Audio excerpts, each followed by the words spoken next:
La technique de production manufacturière, ça consiste à former un contremaître, tant sur le côté humain que sur le côté technique. Contrairement à auparavant, il formait un contremaître, c'était quelqu'un qui avait travaillé sur la production pendant des années, qui connaissait toute la machinerie, puis qu'ensuite de ça, il montait par poste. Aujourd'hui, il forme une personne avec les connaissances nécessaires. Et puis ensuite, nous autres, on a des stages l'été, alternance travail-études, pour vraiment nous former plus spécifiquement dans certains domaines. Le programme technique de production manufacturière se résume en trois grands volets. On a le volet contexte humain, le volet gestion et le volet technique. Le contremaître, on tend de plus en plus à démystifier ce terme-là. Le contremaître, anciennement, est utilisé pour des gens qui supervisaient du personnel de production. Maintenant, de nos jours, le terme contremaître tend à être nuancé pour être de plus en plus superviseur, même voire aller vers un coaching. Tu te dérangerais un petit 2 minutes? Moi, ça va faire. Isabelle? Simon? Isabelle? Nous, dans notre étude de temps-mouvement, on a rencontré Isabelle Tremblay. On l'a filmée pendant qu'elle travaillait pour faire notre étude de temps-mouvement. Avant, elle faisait directement sur le plancher avec le chronomètre. Maintenant, nous, ici, on est équipés avec vidéo, caméra, puis télévision. On filme la personne. Ensuite, chaque étape est chronométrée. Puis avec ces temps-là, on peut faire des temps de base pour savoir si un employé est lent, rapide ou normal. 38,41.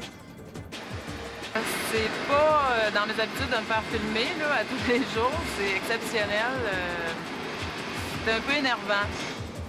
Quand ils se sont approchés vers moi et ils m'ont demandé qu'est-ce que je faisais, je pense que c'est le gros morceau de la chose de demander c'est quoi qu'on fait avant de calculer un temps de n'importe quoi. Là. Parce que je leur explique qu'est-ce que je fais. Là, je plie, là, je fais une agitation, là, je fais de la vérification. Bon, ils sont peut-être mieux placés à savoir ce que je fais qu'un contremaître qui en a jamais fait, qui ne pose pas de questions, puis il dit qu'il prend trop de temps. On essaie de travailler beaucoup, former des gens qui sont capables de aussi se focusser sur le quotient émotionnel des individus, donc capables de travailler avec d'autres gens, résoudre des problèmes, comprendre un peu l'évolution des gens dans l'entreprise, la satisfaction du personnel, connaître un peu aussi la gestion participative. Ça apprend des bonnes notions au niveau contexte humain pour être un bon superviseur dans l'industrie. Quand on évalue les employés, c'est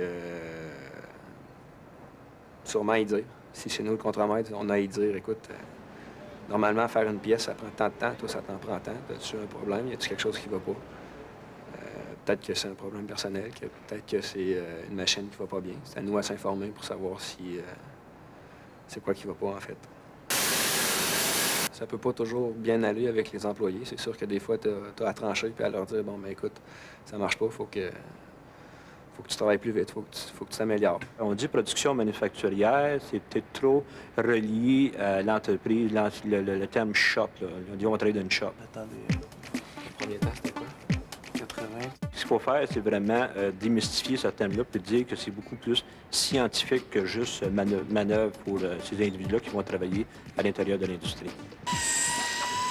Notre premier stage, c'est en production. C'est directement sur la chaîne de production. Fait comme ça, on peut savoir un peu ce que l'employé est en train de faire.